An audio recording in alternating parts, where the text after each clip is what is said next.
শেখ শাহজাহানকে অবশেষে সিবিআই শেখ শাহজাহানকে সিআইডির কাছ থেকে হাতে পেল এবং দেখলেই বোঝা যাচ্ছে যে অন্যান্য দিনের থেকে ছবিটা কিন্তু বদলেছে।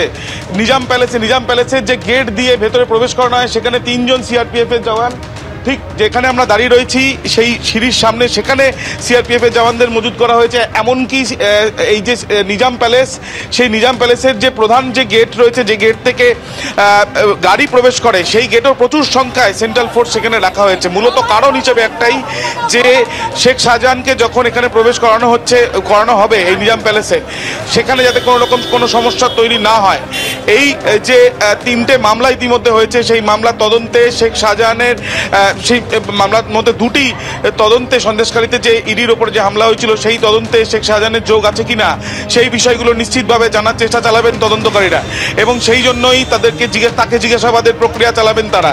এবং আরও একবার ছবিটা অতনুকুণ্ডুকে বলছি দেখানোর জন্য যে নিজাম প্যালেসের ছবিটা অন্যান্য দিনের থেকে কিন্তু অনেকটাই আলাদা। তার কারণ অন্যান্য দিন যে সংখ্যায় ফোর্স থাকে, আজকে কিন্তু ফোর্সের সংখ্যা অনেকটা বাড়ানো হয়েছে এবং ফোর্সের সংখ্যা যেটা বাড়ানো হয়েছে সেই ফোর্স কিন্তু এখানে ডিপ্লয় রয়েছে। তার কারণ অনুমান করা হচ্ছে বা মনে করা হচ্ছে যে ভবানী ভবন থেকে সরাসরি নিজাম প্যালেসে নিয়ে আসা হতে পারে।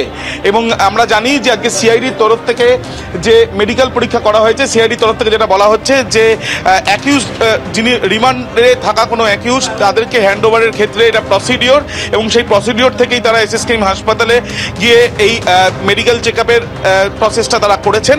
এবং ইতিমধ্যে আমরা যেমনটা আমাদের অন্যান্য প্রতিনিধিরাও জানাচ্ছিলেন যে ভবানী ভবন থেকে ইতিমধ্যে নিয়ে বেরিয়ে গিয়েছে সিবিআই শেখ শাহজাহানকে। এবার শেখ শাহজাহানকে আর কতক্ষণের মধ্যে নিজাম প্যালেসে নিয়ে আসা হয় এখন সেটাই দেখার, এবং আজকে তাকে জিজ্ঞাসাবাদ আদৌ করা হবে কিনা সেটা আর কিছুক্ষণ পরেই স্পষ্ট হয়ে যাবে। একদমই, অবশ্যই আমাদের নজর থাকবে সেই দিকে যে নিজাম প্যালেসেই নিয়ে আসা হয় কিনা শেখ শাহজাহানকে। সলিলদা, আবার প্রমাণিত হলো যে ক্রিমিনোলজিতে আমাদের যে কথা আমরা পড়েছি, ক্রাইম ডাজ নট পে। দেখো 1 নম্বর। 2 নম্বর হচ্ছে দেখো ওকে এখন সাস্টেন ইন্টারোগেশন করতে হবে। ইন্টারোগেশন করে ও যা যা স্টেটমেন্ট করবে, অডিও ভিডিও রেকর্ডিং হবে, সেই স্টেটমেন্টগুলো ভেরিফাই করতে হবে, একটার পর একটা ভেরিফাই করতে হবে। যে অপরাধ ও করেছে, একটার পর একটা অপরাধ করেছে, সেই অপরাধগুলোর পুনর্নির্মাণ করতে হবে। প্রচুর কাজ সামনে আছে। এই কেসে আর ধরো 7 দিন পিছিয়ে আছে, এরপরে অন্য কেসে আবার ওকে শোন অ্যারেস্ট করা হবে, ওই কেসে আবার 14 দিন আসবে। এরপরে করতে করতে কিন্তু ও ব্রেক করবে, একটার পর একটা স্টেটমেন্ট করবে, সব কটা স্টেটমেন্ট কিন্তু ভেরিফাই করতে হবে on the spot. Okay place of অকারেন্সে নিয়ে যেতে হবে with huge contingent of force. সেইখানে ওখানে অপরাধের পুনর্নির্মাণ করতে হবে। শেখ শাহজাহানের সেই বডি ল্যাঙ্গুয়েজ যখন লোয়ার কোর্টে তোলা হয় সেদিন আমরা দেখেছি, এবং আজকে মানে 2 দিন ধরে পুলিশ যে গড়িমসি করলো, যে টারমাহালা করলো, কিভাবে ভরসা থাকবে আর পুলিশের উপর? আদৌ কি থাকবে?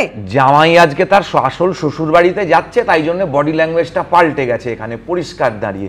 এমনি তো পিসিমণির মুখও শুকিয়ে গেছে, সকালবেলা 10টার সময় প্রেস কনফারেন্স করছিলেন, মুখের সেই তেজও নেই, সেই বিয়েও নেই। কারণ ভাইপো অব্দি এবার যদি হাত পৌঁছে যায় তাহলে পরেই তো তার কেল্লা ফতে হয়ে গেল।